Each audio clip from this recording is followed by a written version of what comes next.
Hi all. ಇದು Tuesday evening mini blog ಆಗಿರುತ್ತೆ. Night ಏನಪ್ಪಾ ಅಡುಗೆ ಮಾಡೋದು ಅಂತ ಯೋಚನೆ ಮಾಡ್ತಿದ್ದಾಗ ಮನೇಲಿ ಮೊಟ್ಟೆ ಇತ್ತು. ಸೊ ಹಾಗಾಗಿ ಸಿಂಪಲ್ ಆಗಿ ಎಗ್ ಪೆಪ್ಪರ್ ಫ್ರೈ ಮಾಡೋಣ ಅಂತ ರೆಡಿ ಮಾಡ್ಕೋತಾ ಇದ್ದೆ. ಇದು ಒಂಥರ ಸಿಂಪಲ್ ಆ್ಯಂಡ್ ಈಸಿ ರೆಸಿಪಿ ಕೂಡ. ನಾನಿಲ್ಲಿ ಮೊದಲು ಮೊಟ್ಟೆ ಬೇಯಿಸ್ಕೊಳ್ಳೋಕೆ ರೆಡಿ ಮಾಡ್ಕೋತಾ ಇದ್ದೆ. ಮೊಟ್ಟೆ ಬೇಯಿಸ್ಲಿಕ್ಕೆ ಈ ಥರ ಈರುಳ್ಳಿ ಸಿಪ್ಪೆ ಹಾಕ್ತೀವಿ. ಸೊ ಸಿಪ್ಪೆ ಯಾಕೆ ಹಾಕ್ತೀವಿ ಅಂತ ಕಮೆಂಟಲ್ಲಿ ತಿಳಿಸಿ. ಆ್ಯಂಡ್ ಈಗ ನಾನು ಈರುಳ್ಳಿ ಮತ್ತು ಹಸಿಮೆಣಸಿನ್ಕಾಯಿ ಎಲ್ಲ ಸಣ್ಣದಾಗಿ ಕಟ್ ಮಾಡ್ಕೊತಾ ಇದ್ದೆ. ಆ್ಯಂಡ್ ಈ ಕಡೆ ಮೊಟ್ಟೆ ಕೂಡ ಬೆಂದಿತ್ತು, ಅದನ್ನ ಈ ಥರ ನೀಟಾಗಿ ಕಟ್ ಮಾಡ್ಕೊತಾ ಇದ್ದೀನಿ. ಈಗ ಪೆಪ್ಪರ್ ಫ್ರೈ ಮಾಡಲಿಕ್ಕೆ ಫಸ್ಟು ಬಾಣಲಿ ಇಟ್ಟು ಸ್ವಲ್ಪ ಎಣ್ಣೆ ಹಾಕಿದ್ದೀನಿ.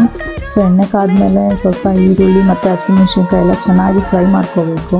ಸ್ವಲ್ಪ ಕಂದು ಬಣ್ಣ ಬರೋವರೆಗೂ ಫ್ರೈ ಮಾಡಿಕೊಂಡು ಇದಕ್ಕೆ ಸ್ವಲ್ಪ ಶುಂಠಿ ಬೆಳ್ಳುಳ್ಳಿ ಪೇಸ್ಟ್ ಆ್ಯಡ್ ಮಾಡಿಕೊಂಡು ಚೆನ್ನಾಗಿ ಫ್ರೈ ಮಾಡ್ಕೊಂಡು ಈಗ ಚೆನ್ನಾಗಿ ಫ್ರೈ ಆದಮೇಲೆ ಸ್ವಲ್ಪ ಉಪ್ಪು ಆ್ಯಡ್ ಮಾಡ್ಕೊತಾ ಇದ್ದೀನಿ. ಹಾಗೆ 2 ಸ್ಪೂನ್ ಧನಿಯಾ ಪುಡಿ, ಹಾಗೆ 1 ಸ್ಪೂನ್ ಖಾರದ ಪುಡಿ ಮತ್ತು 2 ಸ್ಪೂನ್ ಪೆಪ್ಪರ್ ಪುಡಿ ಹಾಕ್ಕೊಂಡಿದ್ದೀನಿ.